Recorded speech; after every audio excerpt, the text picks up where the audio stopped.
ऐसे तोर सही बतसा राते पड़ी।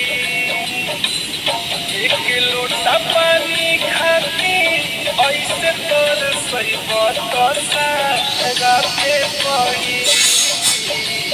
रुआ डह कई बाबू माई के बबुआ सुना बापे पड़ी। रुआ डह कई बाबू माई के बबुआ सुना बापे पड़ी।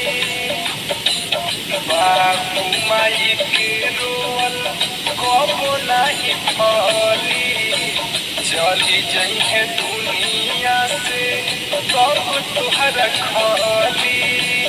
बाबू माई के रोल कबो नहीं फली चली जइहे दुनिया से सब तुहरा खली।